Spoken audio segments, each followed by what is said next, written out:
kita sambung pelajaran kita tafsir Perjanjian Baru 2. Kita akan mencoba melihat kitab Efesus dari sudut pandang seorang hamba Tuhan, namanya Watchmeni. Ini Watchmeni, ini orang Chinese ya, dia menulis buku, judulnya sangat bagus. Sit, walk, stand. Duduk, berjalan, berdiri. Ini diambil dari kitab Efesus ya, trilogi kitab Efesus paling bagus begini. Dia bilang kita ini perjalanan Kristen mulai dengan duduk. Nanti kita lihat ayat-ayatnya. Duduk bersama Kristus di tempat-tempat tinggi, jauh lebih tinggi dari segala sesuatu.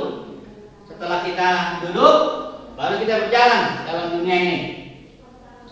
Berjalan sesuai dengan posisi duduk kita berjalan. Kemudian kita stand, berdiri, menghadapi serangan-serangan iblis. Karena sebenarnya segala sesuatu sudah milik kita. Jadi kita bukan merampas merebut sesuatu dari iblis, tapi iblis yang coba merampas kita. Sesuatu yang milik kita, tapi kita berdiri teguh. Ini saya jelaskan dulu sedikit mengenai Watchmeni, hamba Tuhan ini. Dia lahir di sana ya, Tiongkok, lahir tahun 1903, meninggalnya di penjara komunis hampir 20 tahun, 1972. Nah ini hamba Tuhan ini, pengajarannya, tekanannya bagus ya, live teaching tentang ayat, live, hidup, live teaching. Ya, mengajarkan ini bagaimana orang Kristen bertumbuh dalam hayat atau dalam hidup, dalam life, ya. Karena dia bilang begini, orang baru lahir baru itu dia mendapatkan benih hidup di dalam rohnya. Benih, ya, masih berupa benih. Nah, ini harus bertumbuh. Dengan cara apa? Dengan cara kuasa Roh Kudus tentunya dan salib. Nah, ini makanya pelajaran ini bagus untuk orang yang baru bertobat, ya. Baru bertobat, permulaan dia harus belajar ini. Jangan dulu banyak belajar tentang yang diajarkan sekarang ini, banyak khotbah mirip-mirip motivator. Ada New Age juga bilang kaulah Allah, kaulah Kristus, ada lagi teologi sukses dan sebagainya, ada lagi pengajaran yang menekankan karunia-karunia. Kalau Watchmeni dia menekankan life, karena Roh Kudus itu dua pekerjaannya. Pertama, memberikan life. Di Korintus dibilang life giving spirit, roh pemberi hidup. Nah ini yang ditekankan Watchmeni. Yang kedua, dia memberikan karunia-karunia. Kalau kita nggak seimbang ini, prioritasnya nggak benar, kita tekankan karunia-karunia ini, seperti ada golongan karismatik, akhirnya banyak karunia kesembuhan, mujizat dan sebagainya, cuman hamba Tuhan jatuh dalam perjinahan semuanya, jatuh dalam uang semuanya, karena kalau bertumbuh di dalam life. Nah, ini dia makanya bagusnya pengajaran Watchmeni. Jadi saya ada 3 buku untuk anak-anak Tuhan yang mau mempelajari Watchmeni. Ini judulnya Against the Tide, melawan arus. Karena waktu itu Watchmeni melayani di China, banyak misionaris orang Barat yang tekanannya berbeda dengan Watchmeni. Ini bukunya bagus ya. Ini ditulis oleh orang London.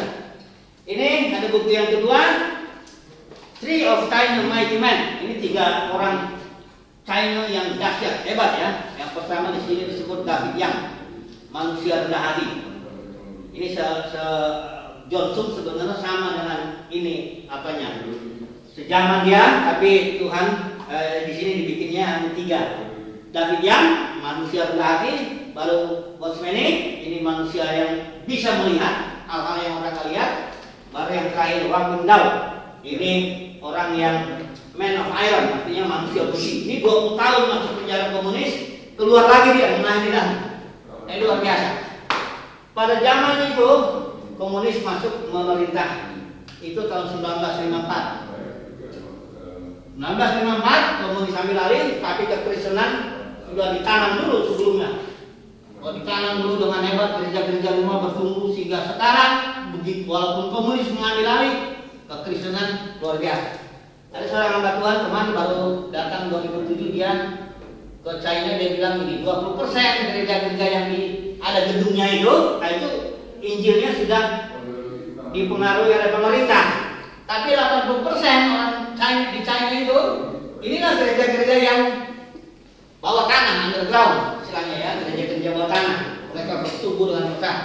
Di sini ada buku yang paling terkenal, mungkin Arthur Wallis, China Miracle, yang mujizat di China ini, ya luar biasa begini, boleh juga dibaca. Jadi bagi anak-anak Tuhan yang baru, sebaiknya belajar tentang pengajaran Watchman ini dengan tekanan live, ya. Nah hari ini kita mau belajar lebih jauh lagi, bukan hanya ini aja, tapi kita mau masuk ke dalam kingdom, ya. Jadi kita hapus dulu, kita lihat dulu ayat-ayatnya. Bagaimana ayat-ayatnya pemilahan triloginya Watchman ini, saya sebutnya trilogi Watchman ini ya. Kita lihat dulu ayat-ayat yang berkaitan dengan sheep, nanti yang walk, baru nanti yang stand. Ya, kita lihat dulu. Mari kita buka di kitab Efesus. Saya pakai versi LT. Sheep ya, dulu artinya. Mari kita lihat Efesus pasal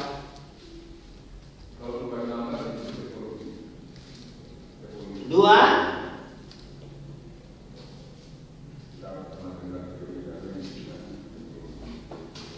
ayat 6. Efesus 2 ayat 6. Saya bacakan versi saya. Dan dia telah membangkitkan kita bersama dan mendudukkan kita bersama di alam semesta. Ini terjemahnya alam semesta ya. Alam semesta. Nanti saya jelaskan ini terjemahan yang tepat. Mendudukkan kita bersama bersama di alam semesta di dalam Kristus Yesus. Coba yang LAI, terjemahan LAI, boleh baca. Dan di dalam Kristus Yesus Dia telah membangkitkan kita juga dan memberikan tempat bersama-sama dengan Dia di sorga. Kalau yang ini di LAI, ini ILT ya, ini LAI di sorga katanya. Nah mari kita melihat yang terjemahan tepat, karena ini pengertiannya berbahaya. Ini kelihatannya sederhana, tapi nanti efeknya kita akan melihat berbeda pemahamannya. Mari kita istilah Yunaninya dulu. Saya bawa ini terjemahan yang literal translation. Efesus pasal 2 ayat 6. Mari kita coba lihat dulu.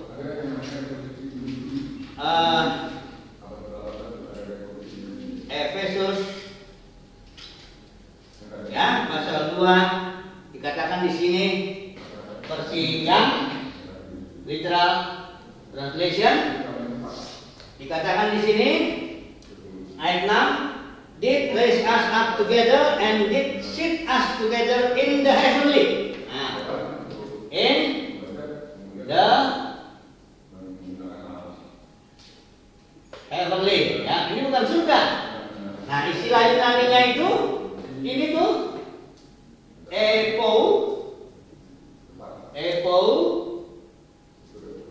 Ranios.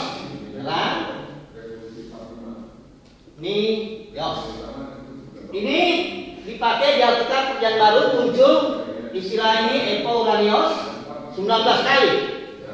Ya, di dalam Perjanjian Baru. Salah satunya ada di Efesus 1 ayat 20. Nah, ini terjemahan Ranios ini nggak bisa diterjemahkan alam semesta atau surga. Yang paling tepat ini kalau bahasa Indonesia jadi ini sorgawi. Sorgawi. Apa ini maksudnya ini? Pengertiannya. Karena kita lihat dulu, kita gabungkan dulu ya dengan Efesus 1 ayat 20. Mari kita baca yang menggunakan istilah yang sama. Efesus 1 ayat 20. Saya bacakan dulu versi ILT. Yang sudah Dia kerjakan dalam Kristus dengan membangkitkannya dari antara yang mati dan mendudukkan. Ini tentang Yesus ya. Yesus itu dibangkitkan dari antara mati, mendudukkan di sebelah kanan Dia Ini terjemahan IRT masih pakai di alam semesta. Ya. Sebenarnya Yesus dibangkitkan, didudukan di posisi surgawi. Nah, apa efeknya? Ini ya. Posisinya ini duduk di sini di sebelah kanan ya. Sebelah kanan ini. Di sebelah kanan Bapa di surga. Apa ini ininya? Nah, ini saudara lihat nanti pengaruhnya besar sekali. Yesus duduk di sebelah kanan tahta Bapa di alam surgawi. Apa maksudnya di sini? Di situ. Kalau perhatikan di sini ayat 21 jauh melebihi setiap penguasa. Di sini ada penguasa, ada otoritas, ya. Ada kuasa, ada roh jahat udara juga semua. Ya, yang dapat disebut sebagainya. Dan dikatakan ayat 22 dia sudah menundukkan segala sesuatu. Menundukkan ini dikalahkan, dipatahkan ya kuasanya itu. Ya. Ayat 21 itu 22 dia sudah menundukkan segala sesuatu di bawah kakinya dan dia sudah memberikan diri sebagai kepala. Jadi posisi Yesus ini kepala atas segala sesuatu. Ayat 23 yang terakhir, dia menjadi kepala yang adalah tubuhnya gereja. Ini jadi Yesus menjadi kepala gereja. Ini kalau saya gambar gini, kepala gereja itu tubuhnya. Posisi kita sama. Jadi Yesus itu sebagai kepala, dia di atas segala penguasa, otoritas, ya roh jahat, semuanya penguasa-penguasa udara ini, penguasa dunia ini sudah ditundukkan, dan kita sebagai tubuhnya. Posisinya sama di sini juga. Mana mungkin kepala di atas, tubuhnya di tempat lain. Jadi kita di sini kepala, tubuhnya juga di sini. Nah, apa artinya ini? Nanti kita lihat ya. Posisi ini nanti akan kita lihat dalam penggunaan segala sesuatu. Sekarang tangkap dulu, itu dulu ya. Mari saya mau masuk dulu kepada penjelasan blok ya. Ini hapus dulu. Tadi tangkap ini ya. Nah, ini. Sekarang kita lihat dulu untuk kehidupan kita saat ini. Apa pasal 20 sampai 23 tadi ya. Mari kita melihat dulu. Yesus sudah mati, bangkit naik ke surga di sebelah kanan tadi. Posisinya sudah di atas segala sesuatu. Sebelah kanan Bapa ya. Gereja kita juga sudah begitu. Ya di alam sit kita sudah ini saya sedang bicara sit. Nah, tetapi tentu Yesus mati bangkit dia naik ke surga. Kita duduk di dalam alam roh itu kita duduk di sini. Kita warga negara surga, surgawi. Ya. Duduk bersama dengan Yesus dalam posisi lebih tinggi dari semua penguasa dunia di sini. Penguasa dunia.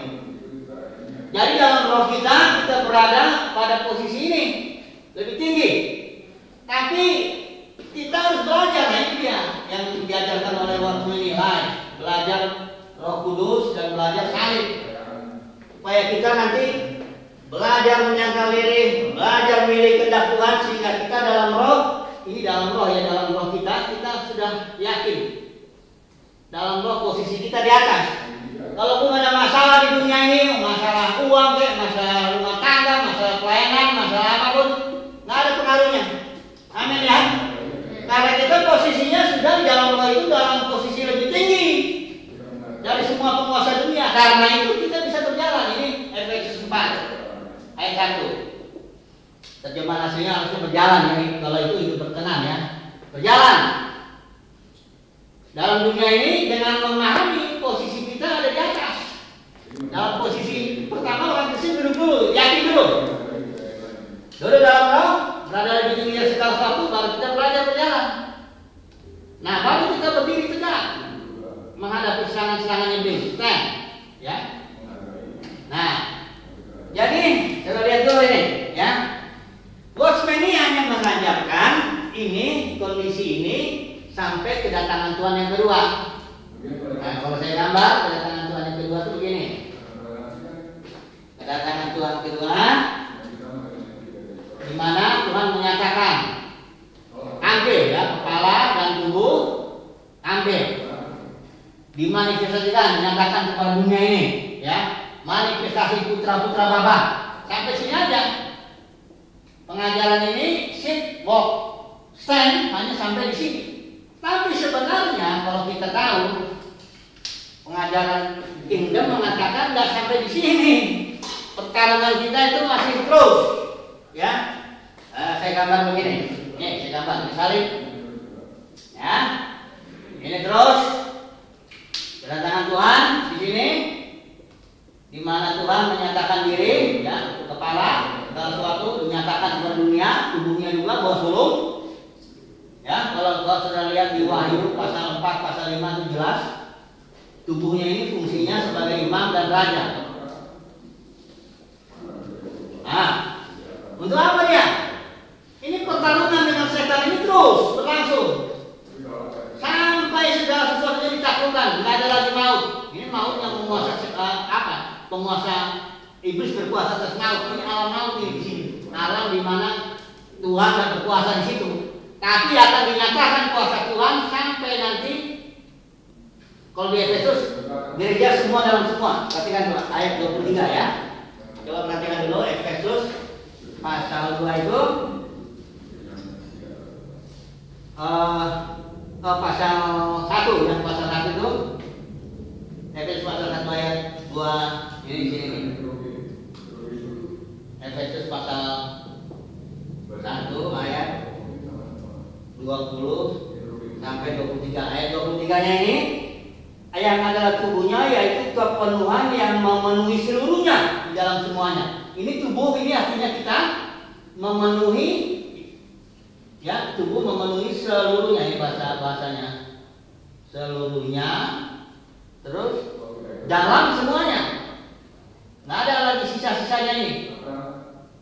Dalam semuanya. Kalau istilahnya 1 Korintus 15, Bapa semua, dalam semua. Nah, jadi pengajaran ini mengatakan bahwa pertarungan dengan setan itu sampai dia takut bukan hanya di zaman ini, sampai kedatangan Tuhan yang kedua bukan, tapi pertarungan itu berlangsung terus sampai gereja itu memenuhi seluruhnya, dalam semuanya. Yang berarti tidak ada lagi iblis. Kalau begini, sekarang ini manusia-manusia yang di muka bumi ini kenapa nggak terima Injil? Kenapa nggak mempercayai Yesus? Karena ada penguasa dunia menggelapkan pikirannya. Bukan karena dia nggak terima Yesus karena apa? Enggak. Karena bodoh lah orang kalau nggak terima Yesus. Begitu luar biasa Yesus itu. Orang mati dibangkitkan, orang lapar dikasih makan, orang sakit disembuhkan, apapun juga. Setan-setan diusir. Kalau ada orang yang menolak Yesus, bukan karena dia sendiri nolak, tapi penguasa dunia ini menggelapkan pikirannya. Itu kita bilang, sehingga tidak melihat terang Injil, kemuliaan Tuhan. Tapi ketika kita tampil di sini sebagai imam dan raja, kita perangi terus iblis itu, rampas semua kawanannya itu, sampai semua manusia dimenangkan sesuai dengan rencana Bapa. Mari kita jadikan supaya manusia serupa segambar dengan kita. Jadi peperangan ini berlangsung sampai gereja menjadi seluruhnya dalam semuanya. Jadi pengajaran Cosme ini belum lengkap, ya. Itu sebagai orang yang baru awal belajar bagus, ya. Bagus sebagai katakan pemula lah, ya. Tapi kalau kita harus melihat lebih jauh lagi sampai langit dan bumi yang baru di sini, ya. Seluruh kemenangan sudah di tangan kita. Ingat ya, saat ini. Perhatikan ya ini ya. Firman Tuhan bilang saat ini. Perhatikan kata di Alkitab itu di Efesus 2 ini, kita sudah didudukan. Jadi bukan akan didudukan. Dalam roh saat ini kita sudah duduk bersama dengan Kristus di sebelah kanan Bapa. Itu lebih tinggi dari semuanya ini. Saat ini ya. Tapi nanti dinyatakan ketika kedatangan Tuhan baru kelihatan. Barulah kita melayani terus sampai Bapa menjadi semua dalam semua. Semua manusia kita menangkan ya. Haleluya. Ini pelajaran singkat tapi semoga kita bisa tangkap semuanya ini. Haleluya. Amin.